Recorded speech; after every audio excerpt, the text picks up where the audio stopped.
Alright, hey guys, so we're going to be talking about the film Justice League Crisis on Infinite Earths Part 1. Gosh, that's a long title.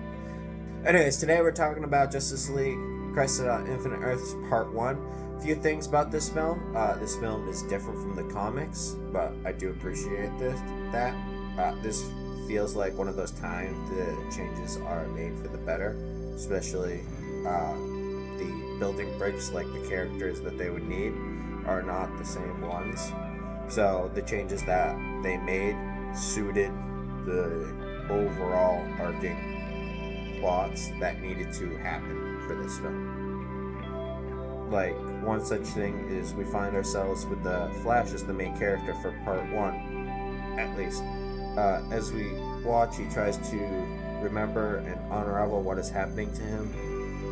Most of this film, just you're spending time with him, jumping from moment to moment, feeling disorganized as you're trying to figure out where and when we are in the timeline until things start condensing, getting closer and closer to the end where everything starts to make sense. Now, in the actual comic, the Flash does appear, yes, and he serves a vital role, but he's not the main focus for a chunk of it.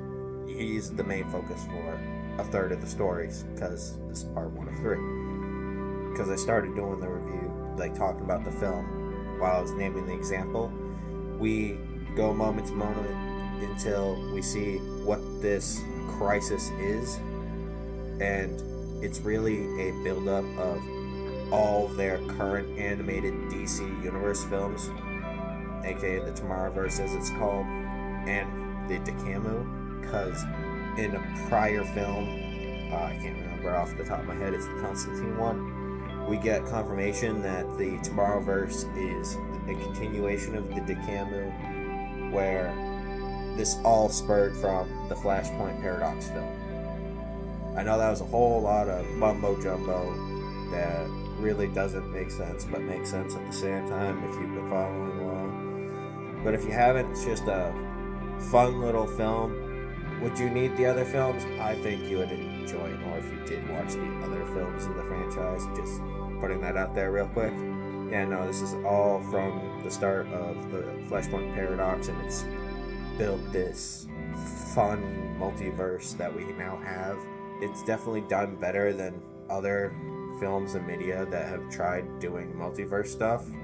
As I've already said, it's a part 1 because this is being broken up into 3 different films, so I'm not sure how the big picture is going to look overall, but what I can say for this film specifically, this one just does what it needs to do, and it really brings this universe to life.